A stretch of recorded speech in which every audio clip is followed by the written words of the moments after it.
On est vendredi, le 28 juin. Je pars en vacances. Je pars en vacances. Mais vous parlez quand même un peu, peut-être pas tous les jours, mais en tout cas pas les premières journées. Mais voilà. De quoi je vous parle? Des dépenses et sociétés de transport. Ben oui, on creuse puis on trouve ça. Hein? Des dépenses là au CPM aussi. Que j'ai marqué? Ah, ouais, on va vous parler de ça. Ruba Gazal. Ruba Gazal. L'ingérence. Hein? On vient de sortir d'un épisode d'ingérence politique de l'extérieur et là, ça en va se mêler voyons, des élections françaises. Hey, le Danemark qui va taxer les pets de vache. Ne riez pas, c'est vrai. Le 28 juin 1983, René Lévesque a dit quelque chose qui ne nous souvenait plus, a passé inaperçu ou presque. L'affichage du français, est-ce que le 1er juin 2025, l'échéance est trop serrée? McDo a fait un test avec des McPlantes. Ça n'a pas marché pantoute. General Mills, les Cheerios. En mangez-vous les Cheerios? Bien, vous en mangez de moins en moins. Quel est le nom de votre chien? Je vais vous donner des top 3 en anglais dans le monde. Et Elon Musk vient d'avoir un enfant. Bien, pas lui, sa blonde. Quel est? C'est son combientième? Parlez de ça. Parlez de ça ce matin.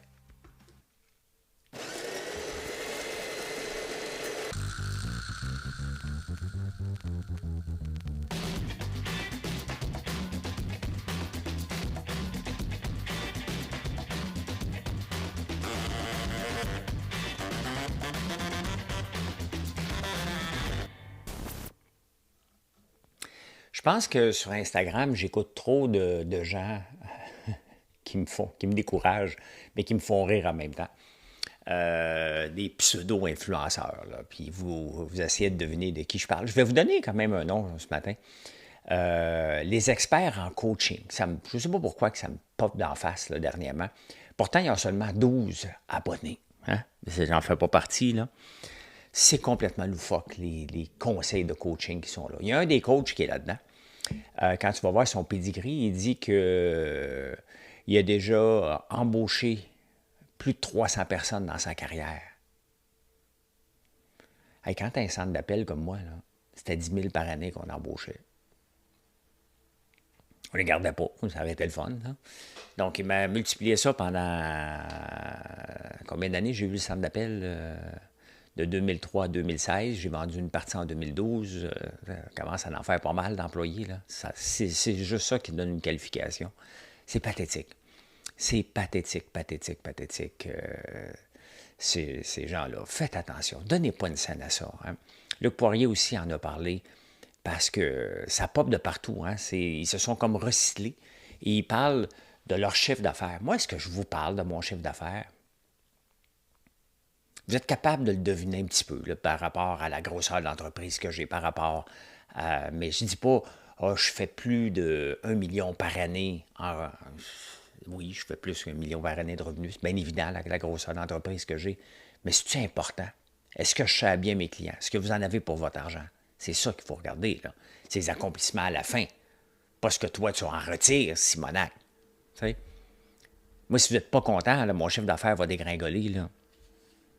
Pathétique. Gérard, je suis toujours mélangé, Colin. Gérard, il va rire de moi encore. Moi, le marquer après. C'est un gars avec qui je parle régulièrement en privé.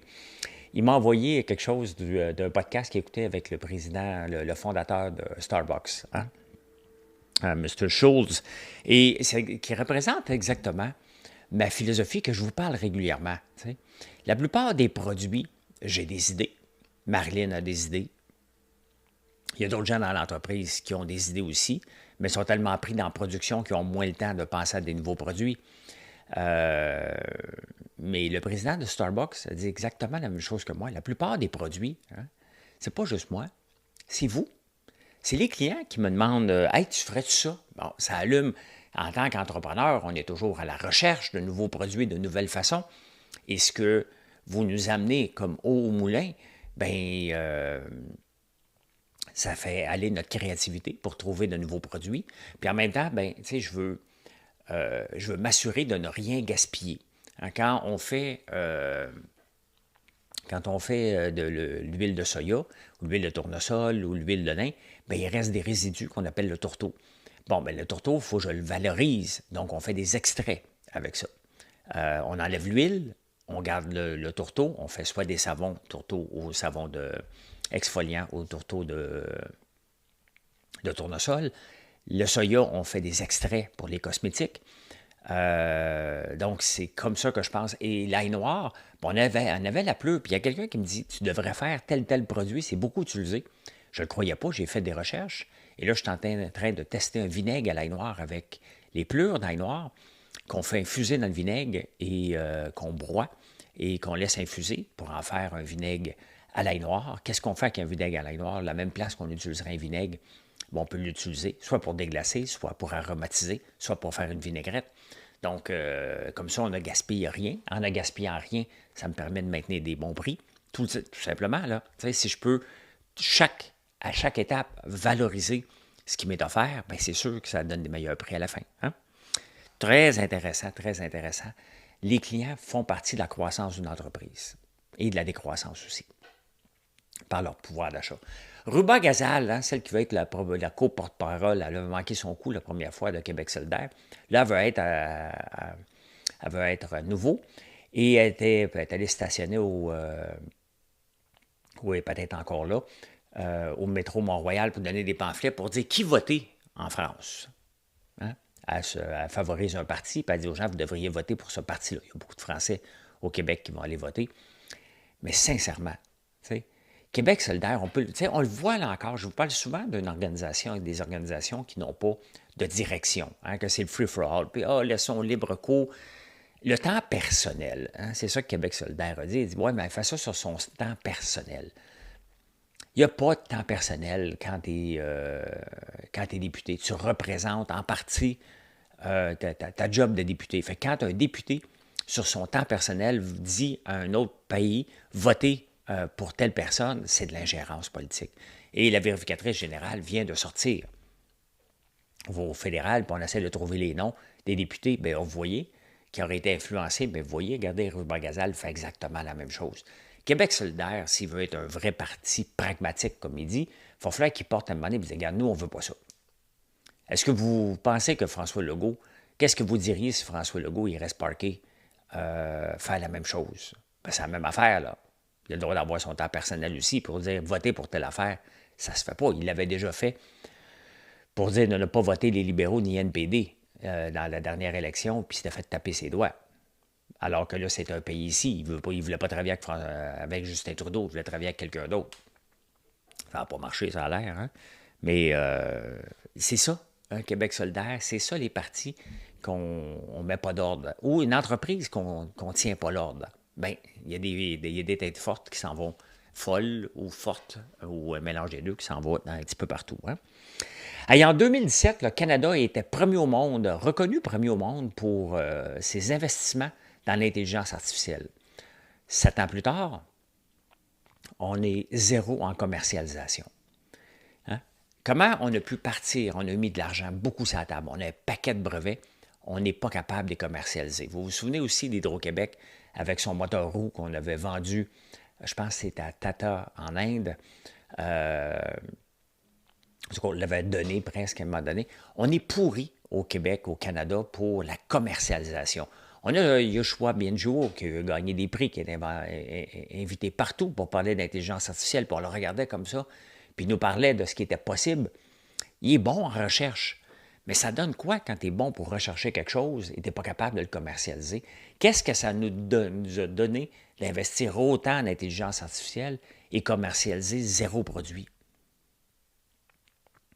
À part dire qu'on est le numéro 1 et on investit beaucoup, ça nous donne quoi si on n'est pas capable de le matérialiser? How do you monetize this? C'est toujours la question qu'on doit se poser. Ça nous donne quoi? Nous dire que c'est dangereux? Moi, je ne trouve pas ça dangereux. Pour ce qu'on en utilise, est-ce que ça va le devenir? Est-ce que ça va contrôler l'univers? Tu sais, à un moment donné, faut regarder... Il n'y a aucune technologie canadienne commercialisée. C'est ça qu'il faut regarder. Qu'est-ce que la Silicon Valley fait Comment ça se fait qu'on a ChatGPT, qu'on a Claude.ai, Perplexity.ai, qu'il y a des usines en Chine qui fonctionnent qu'avec l'intelligence artificielle. On a des autotaxis, il y en a un autre compétiteur de Tesla qui s'en vient. Il y a un paquet de choses qui se passent mondialement. Il n'y a rien qui se passe ici.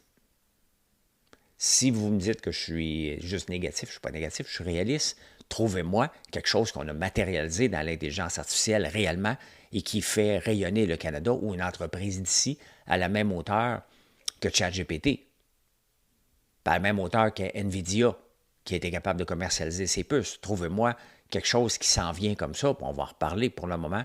Bien, la plupart des journalistes près de ce secteur-là trouvent qu'il n'y a rien, puis avec raison. C'est un article de Justin Trudeau qui a donné dans le New York Times pour parler d'intelligence artificielle aussi, là-dessus. Donc, voilà. Et quelque chose qu'on ne verra jamais ici au Canada. Hein? Le Danemark a décidé d'imposer une taxe sur le méthane émis par les animaux, donc entre autres les vaches. Une vache émet à peu près 6 tonnes de gaz de CO2 par année. Et c'est ça qu'ils vont taxer. Tenez-vous bien, là, parce qu'il y a des subventions, là, c'est un petit peu plus élevé, mais avec les subventions, c'est 23 piastres la tonne qu'ils vont facturer le Danemark à partir de 2030, je pense. En tout cas, non, peut-être avant.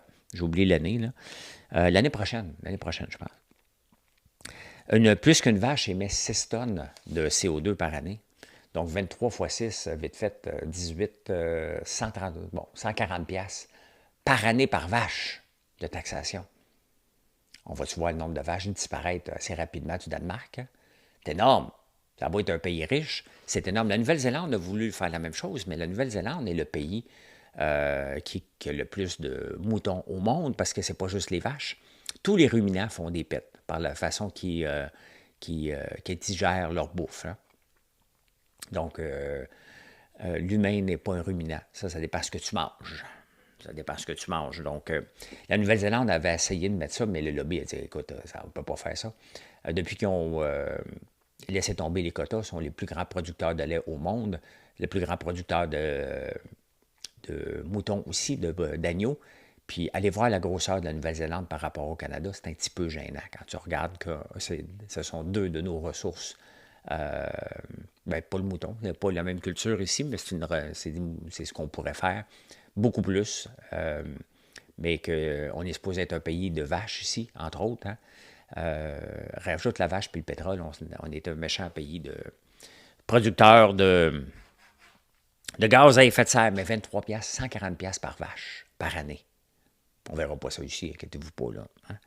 Inquiétez-vous pas, là, les peureux sur la gestion de l'offre qui vont m'écrire « Ben, toi... » Mais non, je suis juste un animateur de podcast sur YouTube, là. T'sais. Ah, pas baisser le bouton.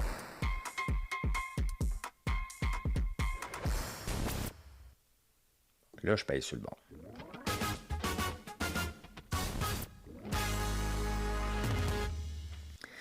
Le Journal de Montréal aime sortir des factures. Hein?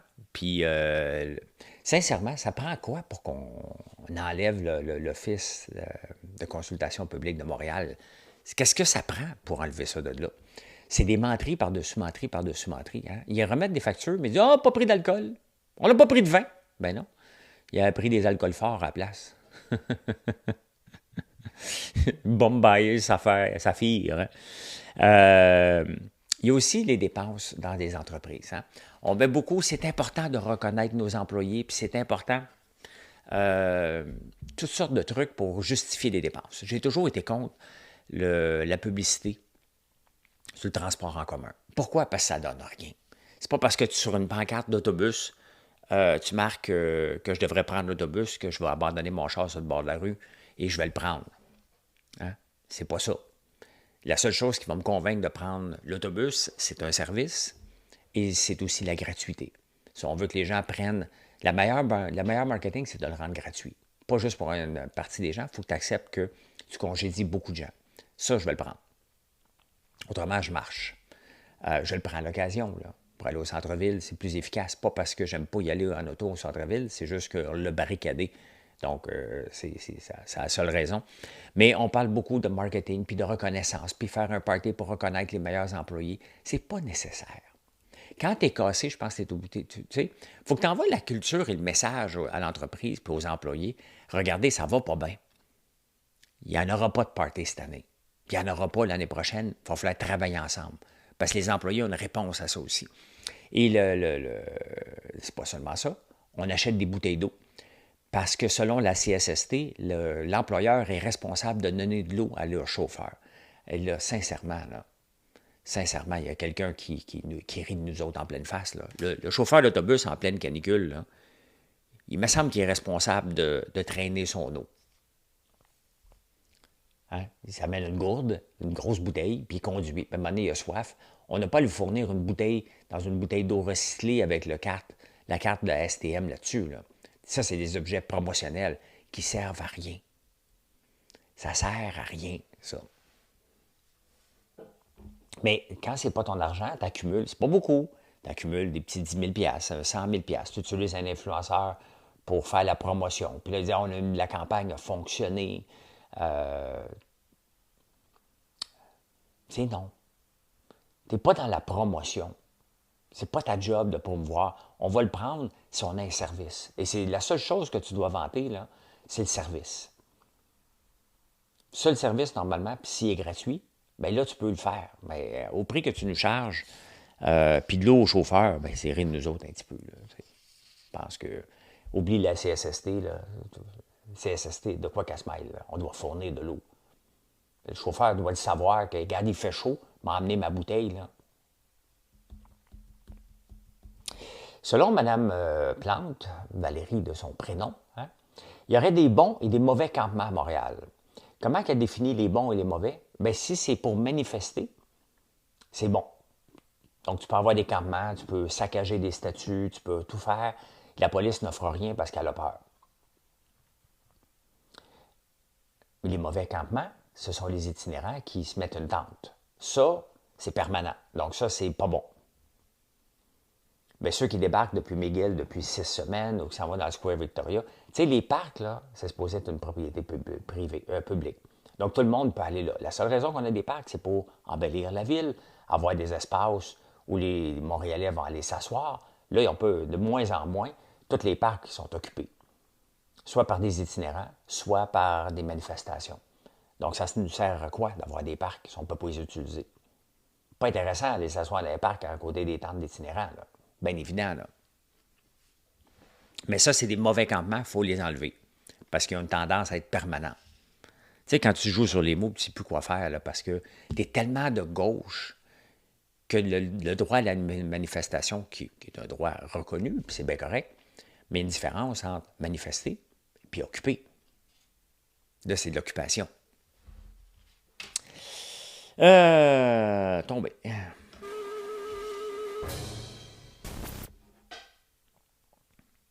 Tomber, tomber en amour. On fait... Je suis les yeux un petit peu. Bon. Hey, on s'en va. On s'en va en 1983, le 28 juin 1983. Regardez, hein. Deux présidents syndicaux qui se serrent d'un bras. La bande à Dédé Desjardins reprend le pouvoir au 144. C'est au cri « Vive la liberté, vive Dédé ». Ça va le haut, hein. C'était ton président syndical, on l'appelle Dédé, Vive Dédé. Donc, c'est la gang à Dédé Desjardins qui va diriger à nouveau les destinées du syndicat après 8 ans de tutelle. Et du saccage de la baie James, hein, parce que c'est ça qu'avait fait Dédé Desjardins. Mais qui est Dédé Desjardins? J'ai été le googler. André Desjardins, dit Dédé Desjardins, dit Dédé, est un chef syndical et un criminel québécois. En tant que président du Conseil des métiers de la construction et vice-président de la Fédération des travailleurs du Québec, il a instauré un véritable régime de terreur sur les grands chantiers de construction au Québec. Il est décédé le 27 avril 2000. Mais c'est ça, les syndicats, ce que vous mettez au pouvoir, c'était ça. Là. Puis il y en a encore de ça. Là. C'est épouvantable. Regardez ce que Trudeau avait dit. Hein? Oh, les expos ont gagné, attendez un peu. L'évêque, Je ne me souvenais pas de ça en 1983, le référendum, ça fait 3 ans qu'il est passé. Il est en France, puis il se fait poser comme question. Les personnes âgées nous ont fait perdre le référendum. Sauf qu'il l'a dit 3 ans après, pas sa brosse le soir du référendum, comme Parizeau l'avait dit. Donc, il dit qu'il... c'est drôle, hein? La plupart des vieux avaient été terrorisés par les partisans du non au cœur d'un référendum de mai 1980. Il y en aura moins lors du prochain référendum, tandis qu'il y aura des centaines de milliers de jeunes qu'il nous faudra mobiliser. Ça n'a pas passé encore. Là, on essaye encore de mobiliser les jeunes encore aujourd'hui. Donc, Trudeau n'avait pas été plus gentil, mais personne ne se souvient, je pense, de celle-là, parce qu'on parle que de la gaffe à Parizeau en 95, mais pas celle-là. Donc, c'est les personnes âgées. Hein? Les ethnies, les personnes âgées, c'est tout le temps eux autres le problème.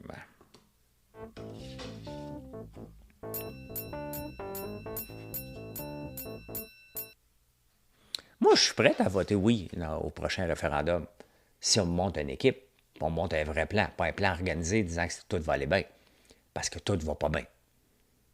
Ça, c'est comme se lancer en affaires la première fois puis de penser que ça va fonctionner. Ça ne marche pas comme ça. On dit, regarde ça, ça va aller bien. Là, on va en arracher en tabarnouche. On va travailler ensemble et on va trouver des solutions.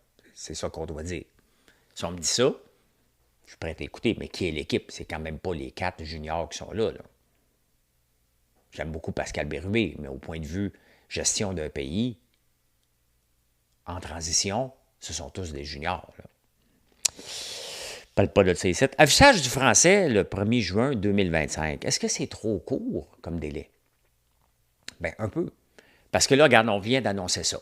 Donc, il nous reste 1 an. Donc, bon, moi, j'ai pas ce problème-là. Là. Je suis affiché en français. Là. Ça ne me cause pas de problème. J'ai pas rien à adapter. Mais je pense aux entreprises qui doivent adapter. Là. Ils viennent d'avoir ça. Là, c'est l'été. Donc, il ne se passe rien avant septembre. Tu ne lances pas un grand chantier de dire, bon, qu'est-ce qu'on fait? On doit comprendre. Si on veut comprendre, pour les grandes entreprises, il faut falloir rencontrer les gens de l'Office québécois de la langue française. Tu vas les appeler, tu vas dire, bon, qu'est-ce que je fais? Voici les exquises, est-ce que c'est bon?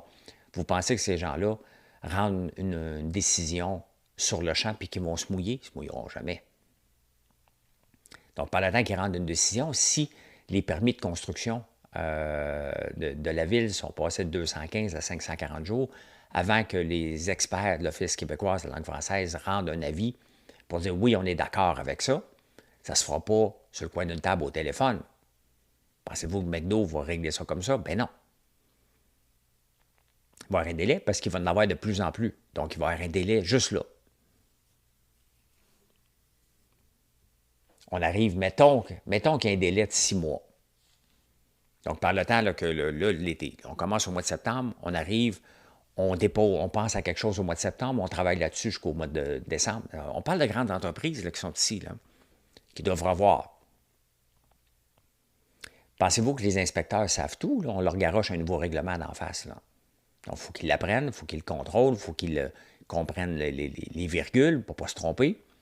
Personne ne va vouloir se tromper, donc tu amènes ça au mois de mars, avril, avant de rendre une décision. Là, après ça, tu t'en vas en appel d'offres pour faire changer l'affichage. Vous pouvez voir que ça ne se fait pas 1 an, ça. Même si on est tous de bonne foi, ça ne se fera pas en 1 an. Parce que ça l'emmène des dépenses supplémentaires. Est-ce que des entreprises vont vouloir rester ici? Ça se peut que non. Ils ont le droit. Ils ont le droit. C'est peut-être la goutte qui va faire déborder le vase. Puis ça, on va respecter ça. De toute façon, on va respecter quand même qu'on chiale. Par notre pouvoir d'achat, ils ne seront plus là s'ils décident de s'en aller. Ceux qui décident de rester, bien, ils vont faire des changements. Mais ces changements-là doivent être approuvés parce que peut-être que ça va coûter une couple de millions. Ça doit être approuvé dans un budget qui n'avait pas prévu le 31 mai de cette année. Donc, il faut qu'ils aillent chercher un budget peut-être de 5, 10, 15, 20, 30, 50 millions, ça dépend des changements à faire. Mettons Toys R Us. Donc, quand tu regardes tout ça, le 1er juin n'est pas réaliste, là. En tout cas, on va suivre. D'après moi, il va y avoir de l'argent qui va se donner, puis le ministre... Parce que les affaires, là, c'est ça qui est poche, là. C'est que ces gens-là, ministères, ministres, les agences ne comprennent pas la réalité entrepreneuriale. Là, il n'y a personne aujourd'hui qui se dit « Hey, ça presse, ça presse, ça presse. » Idéalement, il faudrait que l'Office identifie ceux qui sont dans le trouble. Allez les voir, pas dire « Regarde, on va travailler ensemble. Voici, ça n'est pas acceptable. Il faudrait que tu ajoutes ça pour être dans nos règles et non pas l'inverse. » Ça ne se fera pas. Donc, c'est pas réaliste. C'est pas réaliste. Puis après ça, on va dire « Ah, les maudites entreprises, parce qu'ils vont vouloir passer un message, n'ont pas voulu se plier. » On va aller en cours. Puis le juge qui est de gauche va dire « Bien, vos entreprises n'ont pas raison. » Ils vont donner des amendes. Qu'est-ce que les entreprises vont faire? À un moment donné, c'est parce qu'il faut envoyer un message qu'ici, on est accueillant. Qu'ici, c'est facile de faire de la business. Il y a des règles à suivre, mais que c'est facile de faire de la business. Et si on change le règlement, on va vous donner du temps. C'est ça qu'il faut comprendre, qu'une période de grâce. Sincèrement, il n'y a rien dans notre vie qui va changer pour la connaissance de notre français si Canadian Tire ne fait pas le switch tout de suite. Il n'y a absolument rien, rien, rien. Ceux qui écrivent « ça va » avec un C, là, ou plutôt comme avec un S, vont continuer à l'écrire pareil. McDo veut faire un test avec le McPlant. On va aller voir ce que ça donne, faire des tests. Et comment il faut faire attention avec, ça en vient voir, Beyond Meat. Beyond Meat est choisi par McDo pour faire un test avec un McPlant. Ils font 2 tests dans 2 McDo, dans 2 villes, San Francisco puis une autre ville. Et c'est ici que c'est annoncé, le 26 février 2024, l'action de Beyond Meat monte de 6,40 à 12. À nous, la richesse. Hein? La réalité vient de frapper. Et là, ça vient de dégringoler. Beyond Meat a perdu hier, quand c'est annoncé que ça ne marchait pas. Donc, il est parti de un peu... Ah, il y avait une possibilité, c'est de monter à 7 et c'est redescendu à 6,40. Donc, les gens n'aiment pas tant que ça. Sauf qu'il y a un autre test qui a été fait sans le dire aux gens. Sauf que tu ne peux pas faire ça, là. Des tests aveugles, le McNugget, le nugget aux plantes goûte meilleur que le nugget au poulet. Mais ça, ils ne peuvent pas le dire. Il faut que tu le dises quand tu achètes quelque quoi. Là. Tu ne peux pas jouer à devinette. Ça, c'est un test à l'aveugle. Donc, Beyond Meat, c'est pas demain la veille hein, qu'on va changer ça au complet. Les gens, c'est comme dans les machines distributrices que j'ai déjà eu à un moment donné. Les gens voulaient que je mette des choses santé là-dedans, du V8 puis tout ça. Je mettais même du Coke Zéro puis du Coke Diète, puis les gens ne veulent rien savoir. Ils achetaient un Coke. Hein? Donc, voilà. C'est bien d'avoir des alternatives, de changer une culture. Les gens, puis ce que McDo dit, dans le fond, les gens veulent du poulet. Donc, on va investir plus dans le poulet que dans la viande de bœuf. Plus là qu'on va investir, on a essayé plusieurs fois. Ça va prendre des années qu'on accepte, surtout aux États-Unis. Là. Puis ils ont quand même choisi une ville assez libérale comme San Francisco. Là. Ils n'ont pas été dans le redneck plus, mettons, Houston ou Dallas. C'est un petit peu plus redneck, mais je pense qu'il était à Dallas, d'ailleurs. Je me souviens pas. Hydro-Québec est allé chercher un cadre à la Caisse de dépôt. Et le cadre devait avoir 625 000 de bonus s'il restait jusqu'à la fin de l'année. Il est parti. C'est normal dans une entreprise de négocier. Quand quelqu'un, mettons, se fait approcher par une entreprise privée, puis il dit, écoute, c'est parce que je veux bien travailler pour toi, là, mais si je pars tout de suite, je passe 625 000, je n'irai pas, là. Tu sais. Merci, mais je vais attendre à la fin de l'année. L'entreprise le veut, fait qu'est-ce qu'il va faire? Il va dire, regarde, je vais te le payer ton 625 000, viens-t'en. Ça, c'est l'entreprise privée qui deal avec l'entreprise privée. Là où il y a un problème, c'est quand Hydro-Québec fait la même chose pour enlever quelqu'un à la caisse de dépôt. Une entreprise publique, parapublique, avec une autre entreprise parapublique, ça ne se fait pas. Bien, c'est ce qui s'est passé. Donc, on enlève quelqu'un de Kingpin pour gérer des placements, pour venir gérer autre chose à Hydro-Québec. En point de vue contribuable, parce que c'est nous autres les actionnaires de tout ça, à la fin, on n'a pas gagné au change, c'est la même personne. On a juste perdu 625 000. Ça ne se fait pas. Hydro-Québec aurait dit, bien écoutez, on s'en reparlera. Si ça te tente de venir travailler après ton bonus, tu viendras nous voir.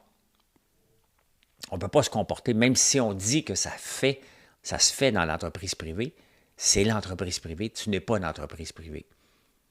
Et là, tu n'arraches même pas quelqu'un de l'entreprise privée parce que c'est une vedette montante que tu vas aller chercher avant que ça en aille ailleurs. Tu as quelqu'un à la caisse de dépôt. Ça ne se fait pas d'aller prendre l'argent des contribuables, un 625 000 pour le donner pour qu'il change juste de job. On n'a pas gagné. On n'a pas gagné. S'il était bon en caisse de dépôt, on espère qu'il est encore bon à l'autre place. Mais voici un autre exemple de gestion comme si c'était pas quand c'est pas ton argent. C'est toujours la même affaire. Toujours la même affaire. Hey, General Mills. C'est qui General Mills? Est-ce que vous les connaissez? General Mills, je vous les présente. Hein? C'est Cheerios et Lucky Charms, entre autres, les céréales. C'est bien autre chose, là.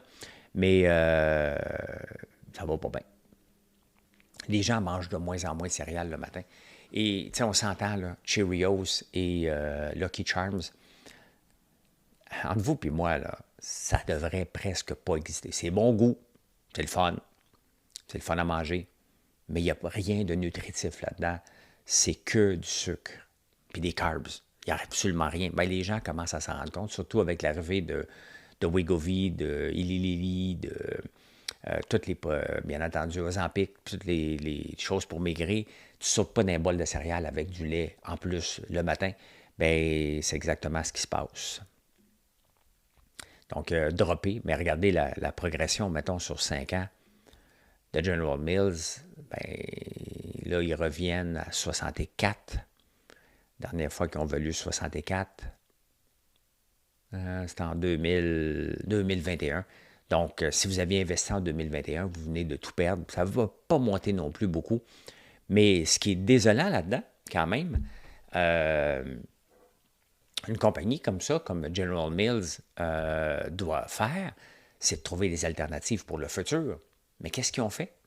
Alors que l'action dégringole, ben, c'est littéralement dégringolé, là, quand même 5-6 %, si on regarde sur 5 jours, il valait 67, 5 piastres de moins.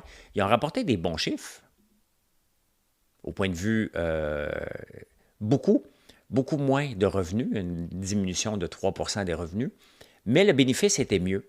Donc, puisque le bénéfice était mieux, donc ils ont de l'argent, ils ont augmenté le dividende. Mais c'est un jeu dangereux, tu perds des revenus, tu augmentes le dividende. Les actionnaires qui ont beaucoup d'actions sont contents, mais tu n'es pas en train d'investir pour le futur de l'entreprise, tu es en train de la saigner à blanc. Et l'entreprise, par excellence, comme ça, qui se sont saignés à blanc, qui sont finalement tombés en faillite éventuellement, c'est Kodak. On voit un paquet d'entreprises en ce moment qui se comportent en augmentant le dividende, alors que les revenus sont à la baisse, pour des raisons évidentes, là, qu'on fait attention un petit peu plus à ce qu'on mange et on choisit nos gâteries. Bien, Kodak, c'était quoi son danger numéro 1? C'était le Kodak digital, là, la caméra numérique.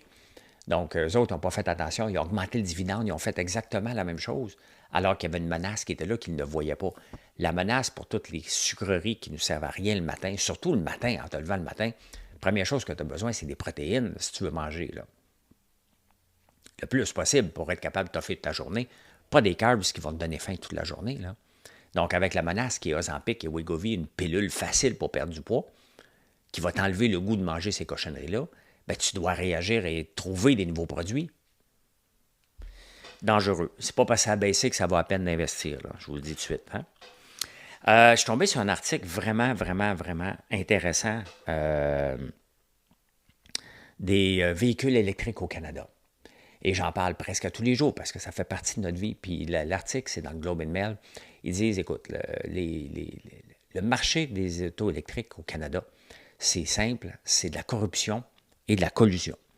En mettant une barrière, parce qu'on est hypocrite, hein, je vous ai parlé qu'il était pour avoir une consultation. On ne consultera pas les gens comme vous et moi. On va consulter les experts. Les experts vont dire, oui, ça prend des tarifs.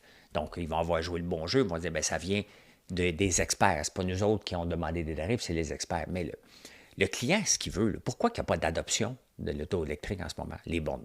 En partant, le problème des bornes est un méchant problème. Deuxième problème, c'est le prix. Et la seule solution d'avoir un prix meilleur, c'est de permettre la compétition. Donc, on est-tu pour le climat ou on n'est pas pour le climat? Si on est vraiment pour le climat, puis on dit que l'auto électrique va régler une partie de nos gaz à effet de serre, de nos émissions à effet de serre, si on est vraiment pour ça, pourquoi qu'on va aller mettre des tarifs sur un pays qui a fait le virage avant nous, qui a modernisé ses usines, qui n'a presque pas besoin de personne là-dedans pour travailler? Ils ont modernisé ça au bout. On devrait récompenser. Là, on dit, ben oui, mais le gouvernement a beaucoup aidé. Je pense qu'au point de vue gouvernement, ici, qui aide les entreprises, les seules raisons pourquoi on a des usines de batteries ici, puis de futures auto électriques, c'est qu'on les a achetées avec des subventions. On est rendu à 50 milliards de mis à la table. Là. Donc, on fait exactement le même jeu qu'on reproche à la Chine, mais l'article, il dit très bien, il dit, écoutez, c'est carrément de la collusion puis de la corruption.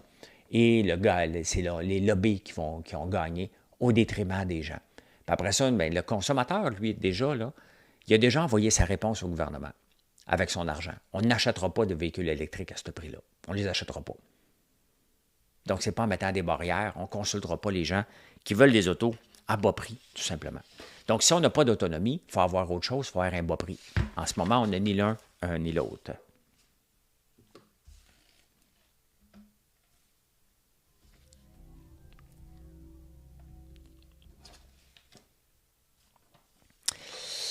Hey, le top 3 des chiens, c'est comment que s'appelle votre chien? Moi, chez nous, c'est simple, là, les chiens s'appelaient Mirza ou Crésus. Un moment donné, on a commencé à l'appeler Sophie.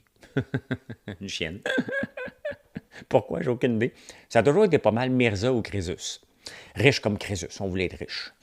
Dans le monde, le numéro 1 pour les chiens en anglais, là, bien entendu, là, tous les gens qui parlent anglais, là, ou ceux où chantent Tremblay ou au Lac-Saint-Jean, c'est Luna, le nom numéro 1 pour les chiens.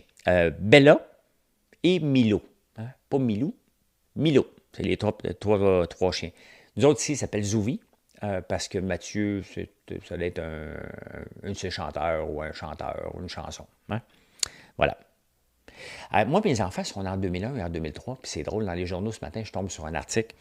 Les gens de 2001 à 2003 sont 3%, en moyenne, 3% plus heureux célibataires que les 91-93. Donc, je ne sais pas pourquoi ils ont pris 2001 à 2003 versus 10 ans, qui sont de 10 ans auparavant. Mais les 2001 et 2003 sont 3% plus heureux célibataires que ceux qui sont en 91-93. Et en terminant, Elon Musk vient d'avoir son 12e enfant. Quand même, 12 enfants. Hein? Il fait sa part pour la planète, lui, pour le 12 enfants. C'est énorme quand même. Hein? Ben voilà, comment j'ai vu l'actualité, je peux dire... Oh, ma console ne marche pas. Je peux dire mission accomplished. Et je vous souhaite une excellente journée. Merci d'être là. Demain matin, je vais vous parler parce que je vais l'enregistrer d'avance. Puis après ça, ça va être un petit peu plus... ça va dépendre comment je suis. Puis je vais être en Tunisie pour 2 semaines. Merci d'être là. Passez une excellente journée. Bye.